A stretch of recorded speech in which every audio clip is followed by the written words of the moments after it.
Hello everyone, achieve your goals में आपका स्वागत है। आज के इस वीडियो में हम डिस्कस करेंगे अशोक के अभिलेखों में वर्णित विषय पर। तो शुरू करते हैं आज का वीडियो। पहला शिलालेख जो है अशोक का, उसमें किन बातों का वर्णन किया गया है? पहली जो बात का वर्णन किया गया है वो है पशु बलि की निंदा। पशु बलि की निंदा की गई थी पहले शिलालेख में। दूसरी बात क्या कही गई थी कि समाज में उत्सव का निषेध, समाज में जो उत्सव होते हैं उन पर रोक लगी हुई थी। तीसरी बात क्या कही गई थी कि सभी मनुष्य मेरी संतान हैं। अशोक ने क्या कहा था कि जो सभी मनुष्य हैं वो मेरी संतान हैं। दूसरे शिलालेख में किन बातों का वर्णन था? पहला तो ये कहा गया था कि लोक कल्याणकारी कार्य के बारे में बात की गई थी। जो भी अशोक ने लोक कल्याणकारी कार्य किए थे उसका वर्णन था। दूसरी बात कही गई थी चेर, चोल, पांडे और सत्य पुत्र का उल्लेख था। उसमें दूसरे शिलालेख में किन बातों का उल्लेख था? चेर, चोल, पांडे, सत्य पुत्र के जो वो हैं वंश थे उनके बारे में उनका उल्लेख किया गया था। तीसरे और चौथे शिलालेख में किन बातों का वर्णन था? धर्म संबंधी जो नियम थे उस समय के, उसका वर्णन किया गया था।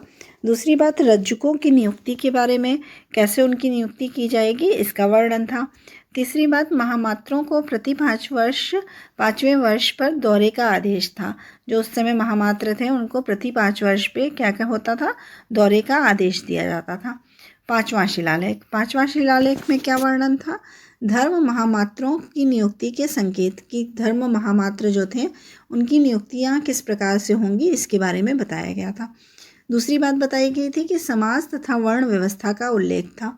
उस समय की वर्ण व्यवस्था किस प्रकार की थी, उस समय का समाज कैसा था, उसका वर्णन जो है वो 5वें शिलालेख में था। छठे शिलालेख में क्या था? आत्म संयम की शिक्षा। जो छठा शिलालेख था उसमें जो वर्णन था वो ये था कि आत्म संयम कैसे रखा जाए, इसकी शिक्षा दी गई थी। 7वें और 8वें शिलालेख में अशोक की तीर्थ यात्राओं का वर्णन था।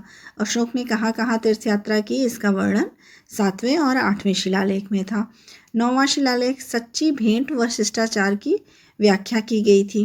10वें शिलालेख में राजा तथा राज्य कर्मचारियों को सदा प्रजा के हित की चिंता करनी चाहिए, इस बात का वर्णन किया गया था। 11वें शिलालेख में धम्म नीति की व्याख्या एवं विशेषता बताई गई थी। 12वें शिलालेख में स्त्री महामात्रों की नियुक्ति के बारे में बताया गया था। और क्या कहा गया था कि सभी के विचारों एवं सत्कारों के सम्मान की बात की गई थी, कि सभी लोगों के विचारों का सम्मान किया जाएगा। 13वां शिलालेख, अक्सर एग्जाम में 13वें शिलालेख के बारे में पूछा जाता है। उसमें वर्णित विषय का नाम देकर पूछा जाता है ये किस शिलालेख में है, या 13वें शिलालेख में इनमें से किन बातों का वर्णन किया गया है। तो 13वां शिलालेख जो है बहुत इंपॉर्टेंट है। तो इसमें किन किन बातों का वर्णन था? कलिंग युद्ध का वर्णन था।